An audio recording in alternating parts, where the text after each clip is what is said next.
Goobers watching on the Goober Central channel. Welcome back to TEW 2020, where it's going to be the 2016 brand split.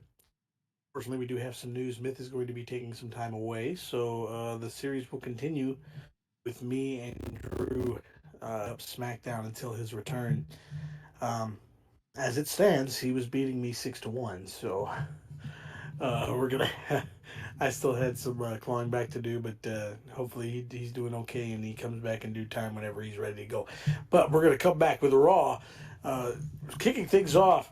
Ric Flair, the Nature Boy, woo, meets up in his office, and AJ Styles storms the office, and he demands that Randy Orton is suspended after Orton has been giving him nothing but trouble. RKO after RKO. Uh, Last week after during SummerSlam and on the Raw after SummerSlam, he demands that Orton gets suspended, and Ric Flair says, "No, I'm not going to do that. Randy Orton's one of my biggest stars here on Raw. He's back. He's healthy, and as a matter of fact, I'm going to have him face Karl Anderson tonight in the main event. And if I were you, AJ, I would just give the man what he wants, and that is a shot at your WWE Championship." And AJ is not happy with that, and he goes to find Gallows and Anderson so he can make a game plan for them. 72 segment to open up the show. Not bad. Not bad. Moving on to our first match of the evening. It's a 79, so I'm happy with that. Roman Reigns picks up a win over Dolph Ziggler with a spear. Spear. Reigns coming back. He's aligned himself with Paul Heyman and Brock Lesnar. It's a new dangerous alliance, if you will. And those three individuals, Rampant and Roman Reigns, gets the win over Ziggler here. And as we move on, here comes Dean Ambrose. Uh-oh. Ambrose rushes the ring and he gets in there and he is mucking it up with Roman Reigns. He's trying to kill his former Shield mate, but Brock Lesnar, Beast Incarnate, is close behind, and Lesnar decimates Dean Ambrose. Heyman from the announce table screaming and his joy. And Reigns and Lesnar stand tall over Ambrose. Ambrose on an island alone.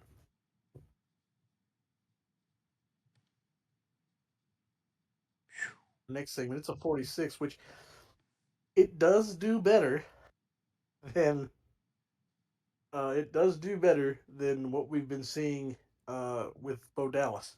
So not bad, but Chad Gable picks up the win over Arhanus to continue his momentum. Gable's been very impressive. Wins over Cody Rhodes. Win over Cody Rhodes, marking his biggest victory in his short-lived career up to this point. And Gable just continues to move up the rankings. But coming out to the ramp and looking down is one Shelton Benjamin. And all Shelton can do is sit there and sarcastically clap as he seems to be impressed. I use air quotes for that. Yeah. Impressed by Chad Gable. What does this mean for Gable moving forward? Is Shelton Benjamin going to try and get Chad Gable in a match? We'll find out later. But apparently Shelton created a new catchphrase, so that's interesting. Put it on a T-shirt. We get a 67 rated match. Is Apollo Crews the rematch for the United States Championship? Apollo Crews beats Rusev in 15 minutes with a standing moonsault. Crews makes his first defense. Rusev got a 57. Crews got a 61. It's a 67 overall match. Not great, but not bad either. Still trying to get Apollo a little more over. And we move on to the next segment post-match, and Rusev is trying to... He's still not done with Apollo Crews. He's laying it in, but out for the save comes the American hero, Kurt Angle. Angle puts the boots to Rusev, hits an Olympic slam. Rusev goes to the floor, and he stands there and hands the United States Championship to Apollo Crews. But Kurt Angle has a little bit of a hard time handing that title over. He made it clear that his intention is to come to Raw and become the United States Champion. Well, Apollo better look out because he's got the Olympic gold medalist looking at that title. He does. Next up, we have some tag team action. It's a 76 as the team of Sami Zayn and Neville team up to defeat International Incident's Drew McIntyre and Cassius Ohno when Sami Zayn beat Cassius Ohno and pinned him with the haluva kick. Neville got a 76, Zayn got a 73, 56 for Ohno, 68 for McIntyre. Um, Really good match. It's a 76 rated. Conan did good work at ringside. Match got the crowd buzzing. Did exactly what you were hoping for these individuals. Sammy gets back on track after a rough couple of weeks. He lost to Devil last week, and they team up this week. Interesting dynamics, but a big win, and we move on. And apparently, Conan grabs the mic as Neville and Sammy go up the ramp, and Conan, he says that this is back for International Incident. Because the fact of the matter is that next week, Drew McIntyre is going to win the Next Gen title in the final of the tournament. An International Incident is going to reign supreme and show that they are the next generation of the WWE and stand taller than anybody else on this roster. And we can go ahead and set that up. Drew McIntyre versus Neville next week, the Next Gen Championship.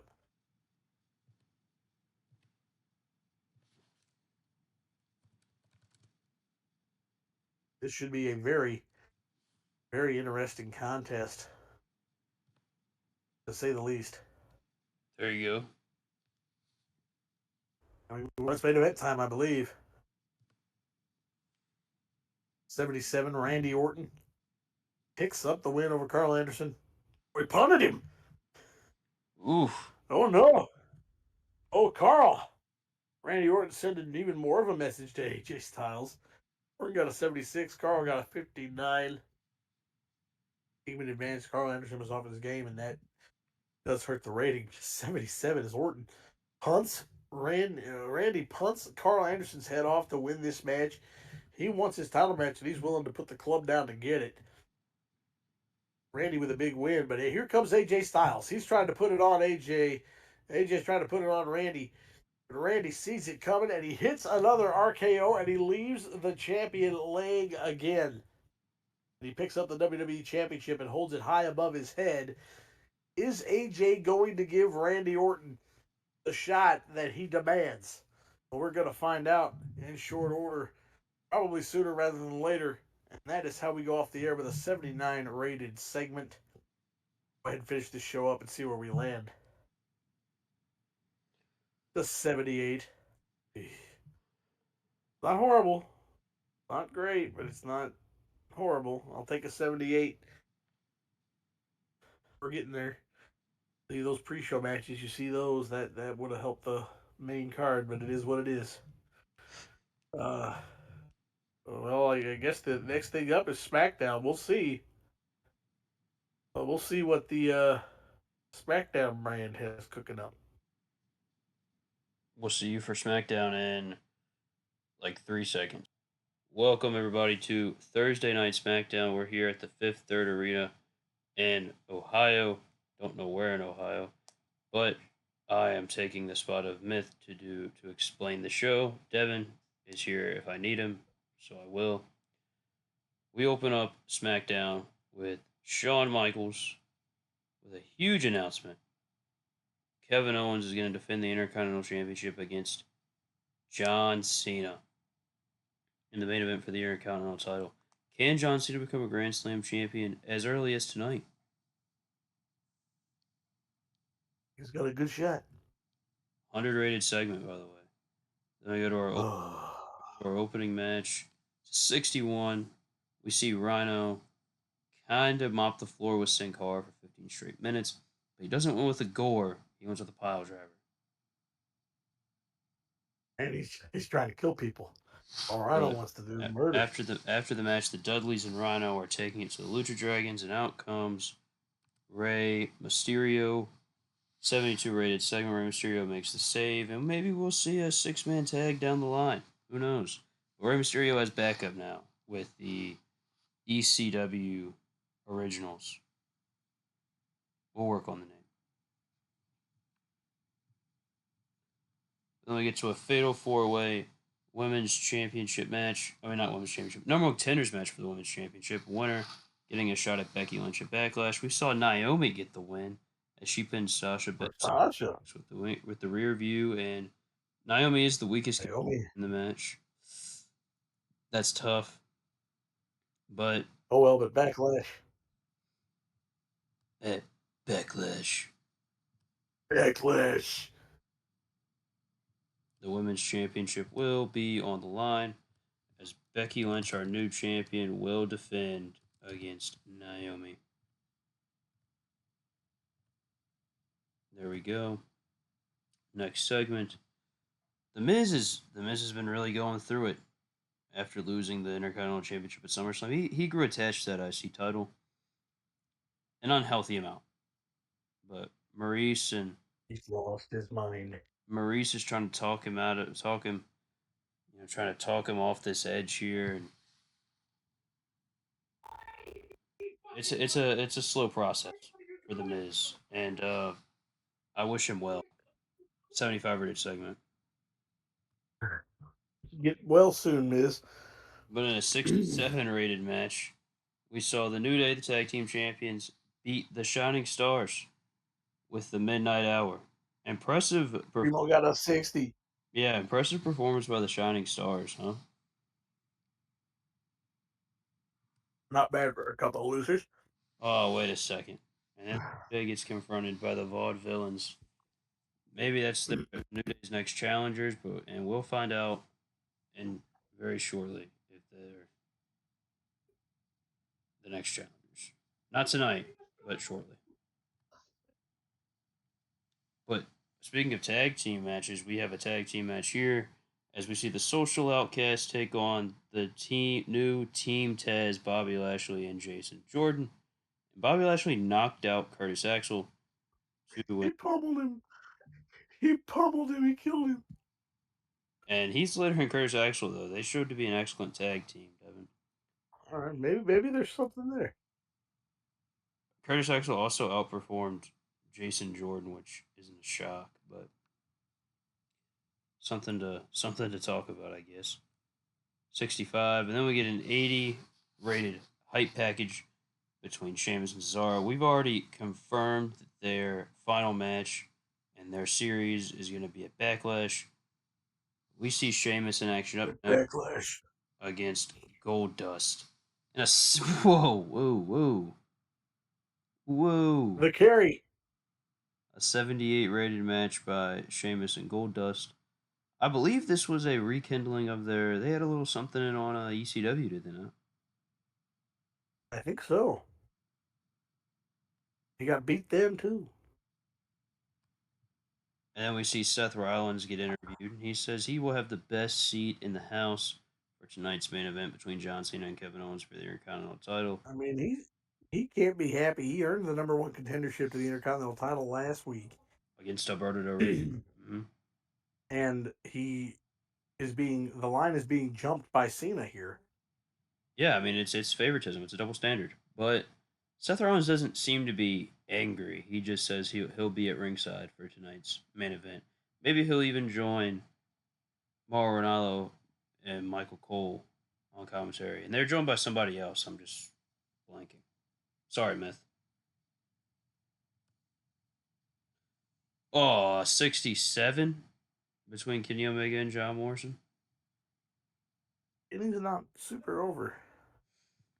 To be fair, neither is John Morrison either. So They put together a pretty decent match, and Kenny was off his game. yeah, So, yeah. at least he didn't get hurt this time. True that. Omega beats Morrison. Congratulations to Kenny Omega. Successful return. While he's celebrating, though, John Morrison attacks him in a 54 rated segment, and this shows me that their issues are far from over. Far from over. Reed. See, another 100 rated segment, Devin, I'm sure. I know. But Chris Jericho talks about Daniel Bryan, the World Heavyweight Champion, who isn't here tonight. And he says Daniel Bryan doesn't have what it takes to carry SmackDown. And that a real world champion is a guy like Chris Jericho. And he will prove that at Backlash. Backlash. if Shawn Michaels confirms it. Hearing it's being worked on. And our main event in 89. That's about as I was expecting. There was a 30-minute time limit on this television Intercontinental Championship match. And they go to a 30-minute time limit draw, which means Kevin Owens retains the Intercontinental Championship. John Cena was really close, had him in an attitude adjustment, hit him with it at 29.50 at 52, something like that. Had to crawl to Kevin Owens, took a couple seconds, but just wasn't enough as Kevin Owens gets out. He escapes with the Intercontinental title. Do we wish to continue? Yes. Not yet. Yes, not quite. We get the last the last thing that we see on SmackDown before we go off the air. Shawn Michaels announces a triple threat match at Backlash for the Intercontinental Championship Backlash. between Kevin Owens, John Cena, and Seth Rollins. Oh, what a great match that should be. Oh, it's gonna burn the house down. Burn it down. Yeah.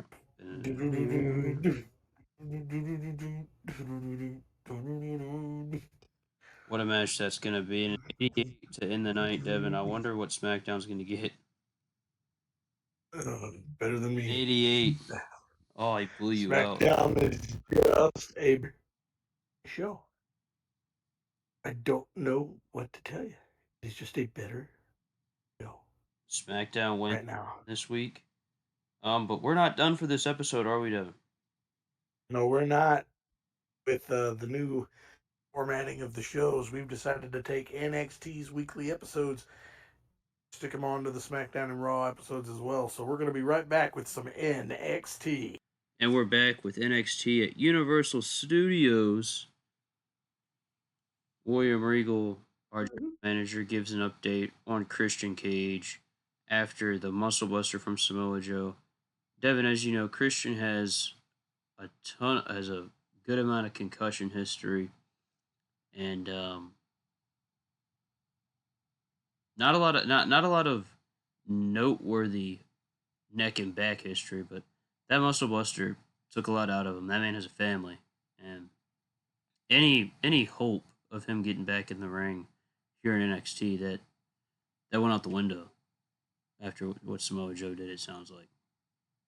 Well, the Muscle Buster is a move that's been, highly publicized as dangerous since the injury that put Tyson Kidd on this for quite some time, and unfortunately for everybody, um, it looks as if Christian may have suffered the same fate. And Yeah, obviously, he's not here tonight, and he wasn't an active competitor to begin with. So we'll see what Christian has to do, and good on Regal for telling Samoa Joe to keep his ass at home. yeah, I agree. 61 rated segment as we go into Bayley's farewell NXT match against Madison Eagles. And Madison Eagles gets the win, but they don't click.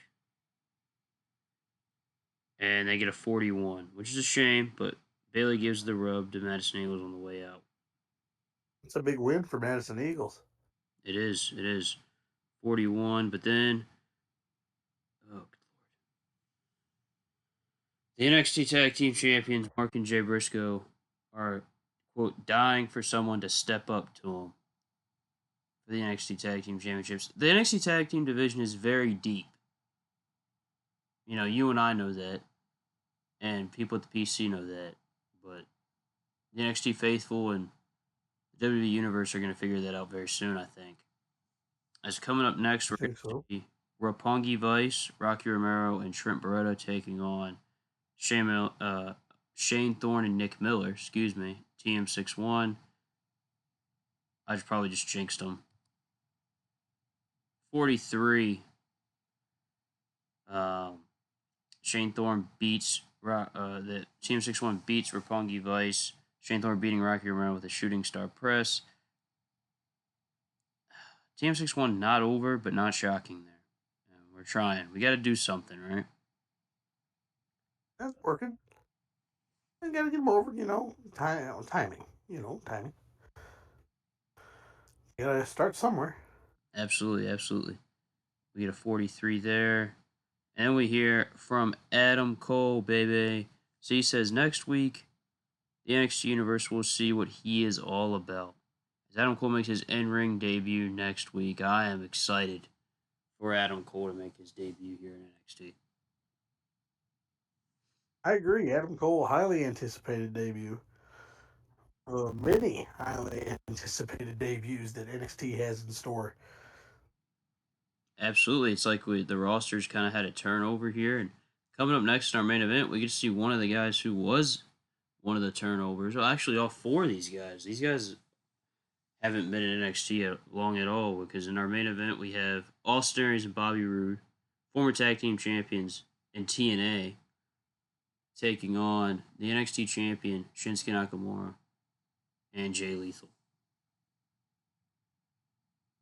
In a 66 rated match, we saw Austin Aries pin the NXT champion Shinsuke Nakamura to get the win for him and Bobby Roode. And what does that With the mean 450. for next week? Jay Lethal also shat the bed, just shut down his leg there. No, he's not over. That's also true. Next week, number one contenders match: Jay Lethal, Austin Aries, Bobby Roode. Who is next in line to challenge for the NXT Championship, Devin? It's going to be a good match. Nakamura has the best performance. Bobby Roode not too far behind, and neither is Austin Aries. And there's Jay Lethal on the island by himself. But what a way to end NXT. Absolutely. That triple threat next week should be fantastic. Who's going to walk in with the title shot? Shinsuke Nakamura. We're going to figure it out, but let's also figure out how NXT did this week. 56. I'll take that. We're getting better. We're getting better and better. NXT Takeover Brooklyn 2 a couple weeks ago. That was really the turnover on this show. And we go into it. Two big things next week: a triple threat number one contenders match. Sue's next in line for Shinsuke Nakamura. Is it Aries? Is it Roode? Is it Lethal? Then we see Adam Cole's NXT debut. And I think, Devin, that wraps it up for this week here in TEW. I believe so. Devin, you got anything you want to plug? Watch Full Gear. Yeah, absolutely. You can come join us on stream, vanilla_midget4real, every single Wednesday at 12 Central, 1 Eastern. We have a lot of fun. Just wrapped up our Final Destination special. So, come join us. Check out the VODs. You can see everything Full Gear Pro Wrestling on the FGPW On Demand playlist on this channel, dating back to even the first 7 shows from the initial run of Full Gear. So we have a good time. People seem to be enjoying it, and as long as you guys enjoy it, we'll keep putting it out. Absolutely. And to plug myself, you can find my other YouTube, Drew Tony, if you want to watch me wrestle. You can also find me on Instagram at Real Drew Tony. You can find me on Facebook, Drew Tony. You can find me on TikTok at Real Drew Tony. Not on it much, but I'm trying to post a little more when I have content I want to post, I guess. And then you can join our server, Goober Ain't Easy. Join it if you haven't. It's a good time. Devin's there. Warren's there. Lemur. All your favorite goobers are there. Yeah, everybody from the channel, for the most part, is there. Yeah. Also, listen to the Goober playlist if you want more Goober. But besides that, I think that's going to wrap it up for this week. Thank you guys for joining us, and we'll see you next week for, I think, week 9. I believe so. I think my math is mathing. Heard you on a nigga that's gon' please you. Suck your toes, dick it down, please you. She said, "Bam, nasty." I said,